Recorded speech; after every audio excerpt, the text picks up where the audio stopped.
A lot of you are unaware of this. I just got to be finishing Helluva Season 1, Episode 8, and it was absolutely fantastic. All right, listen, it was, as they say, goated with the sauce. And the sauce for Queen Bee on Rule 34 was also goated. Helluva Season 1, Episode 8 is released after Season 2, Episode 4, which is like, what? There were lots of legal issues. There was lots of drama, and that's why this wasn't uploaded before. That's why it took months for this to come out. And ladies and gentlemen, we are about to get into the nitty-gritty of the drama, why Helluva got sued. The legal issues of why that video wasn't out earlier is about to be elaborated. One question which is on fans' minds at the moment is why was Season 1 Episode 8 delayed? Although the episode finally came out and it was fantastic, this hasn't stopped fans from speculating on why the episode was postponed for 2 years. With the full release of— Bro, it's been 2 years! Oh my god, that entire intro, and I wasn't even ready for that. Holy moly! Yeah, apparently they got into a lot of legal issues. We're gonna dive right into the drama. I do love me some internet lore and drama, and this is as dramatic as it gets. Of the episode and some new information, we can finally piece together the story of why Episode 8 was delayed. So to start things off, back in December 2021, Episode 8 was teased in the Helluva 2022 trailer. Regular sneak peeks continued to release, however things became suddenly quiet. Eventually in June 2022, we received an update post telling us that Season 2 would continue as normal, however Episode 8 would be indefinitely postponed due to legal issues. At that time, I did a video discussing my own theories on why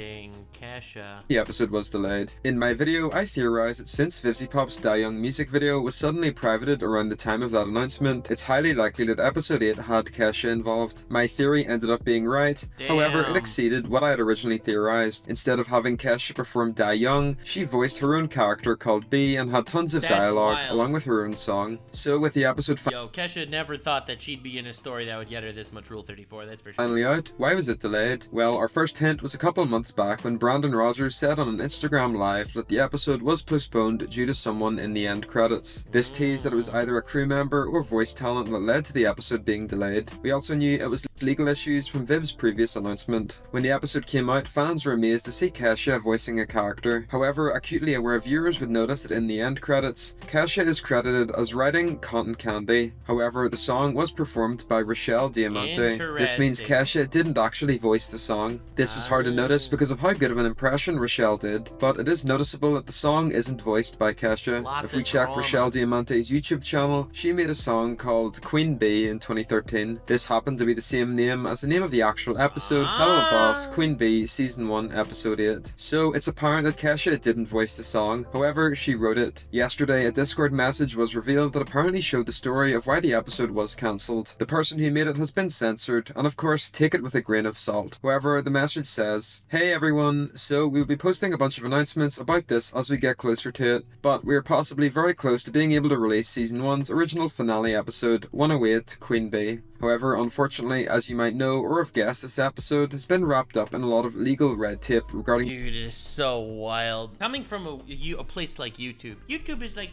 it's this little itty bitty place in the world. Like, you'd think that YouTube's not— YouTubers just making YouTube content. These guys aren't gonna get into like legal issues, are they? And the answer is yes. It's wild that this little indie studio, this little indie group is in actual legal battles. Desires of a cast member. So unfortunately, when the episode releases, there's some very strict things we have to make sure you know. The biggest is legally, it is not desired for anyone to tag Kesha or the producer of the song featured in the episode on any social media. I think for everyone's safety, it's best not to mention her involvement at all. I know this is a strange ask, but it was— Dude, you want to know how to get people to mention someone's involvement? It's by telling everyone not to mention their involvement. Everyone is talking about Kesha right now because they said don't talk about it. Legally requested, and I think it's just better for everyone to not bother. Additionally to that, unfortunately, since the original version of Cotton Candy we animated to is not desired to be released, we cannot allow roughs to be posted for this episode. This is a really frustrating thing to put in place, and I promise it's purely just to protect everyone involved. I could explore a way for roughs to someday be seen safely, but for now, please just feel free to cut your shots from the final episode to share what you did for the episode when it is out. I will reiterate this message when we get a release window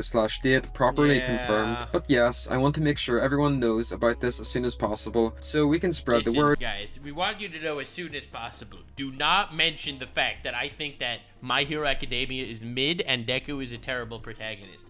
just don't mention it. Guys, do not tell anyone that I think Deku is a bad protagonist in My Hero Academia, because I get death threats from the MHA community daily, and I don't want anyone to know that I actually think Deku is a bad character. So don't tell anyone.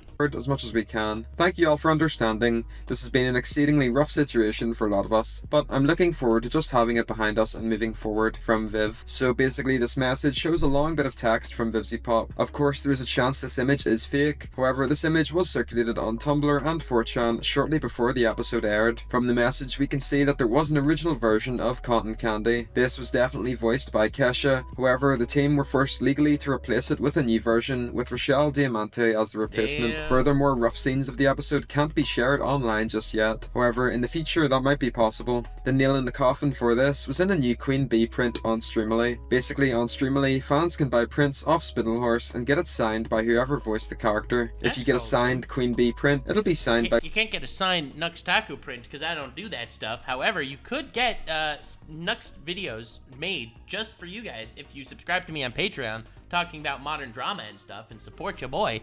You'll have stuff like that that's not available on my channel, so I'm just saying you could do that.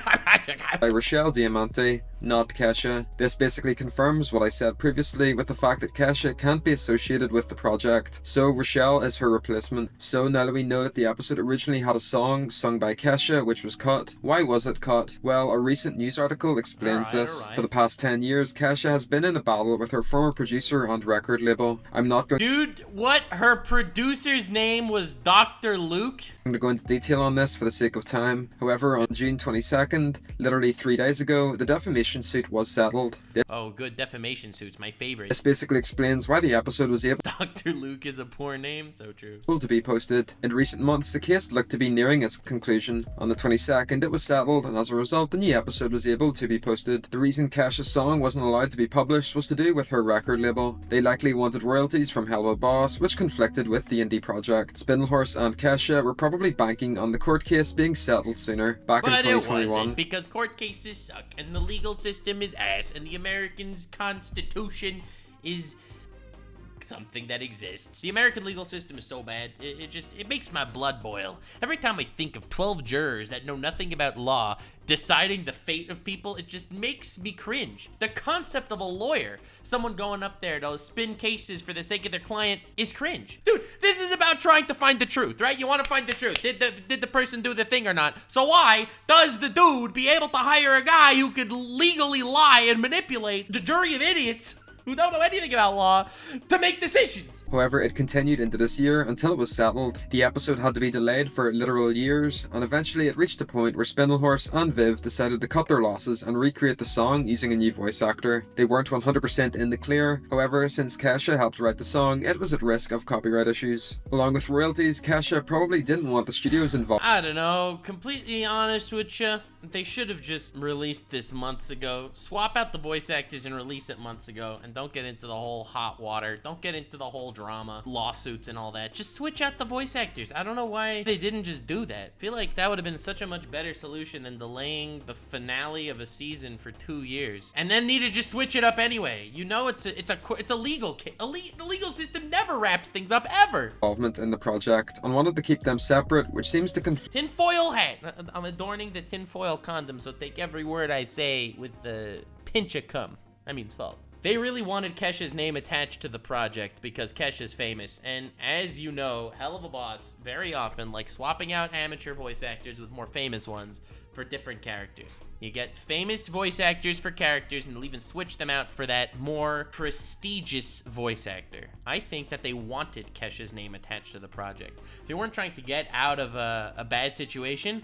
They wanted the extra Kesha clout points. That's my theory. I could totally be wrong, and therefore they kept doing it in a way that technically she could still be somewhat attached to the project. However, not completely attached to the project, and then they're able to completely fight the claim that she was too related by making the Discord post saying, guys, don't mention the fact that Kesha's attached to the project, which of course will make it spread like wildfire. That's just a theory from a guy that doesn't know much about the situation at all. A gay theory. heavily with whatever contract she had with her label, as she herself wasn't allowed to make music while it was still in effect. fact. VivziePop's Die Young video probably got involved with this since they were using that video as a base to work on the episode structure and themes. Perhaps the record label wanted Vivzie to delete the video, or Vivzie was fed up with the company with how they treated Kesha and the record label. So as a result, the Die Young video was unlisted. So yeah, that's my theory on what happened with season 1 episode 8. Used people asking about this, and with the recent news, it felt like the puzzle pieces slotted together finally. Plus, I felt like I had to make a follow-up to my original video, since the theory that Kesha was involved was basically circulated because my video a year ago blew up. If you agree with my theory or have any of your own, let me know in the comments down below.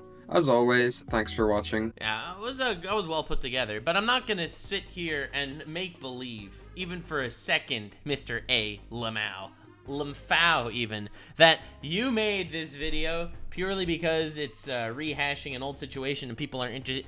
You made it because you knew it would get a lot of views because the episode just came out. But then again, that is exactly why I'm reacting to you. So this was a success. My conclusion is, everyone on the internet will talk about different reasonings for things that they're doing, when in actuality, all those reasonings are merely a simple facade, fondling of the nutsacks of the people.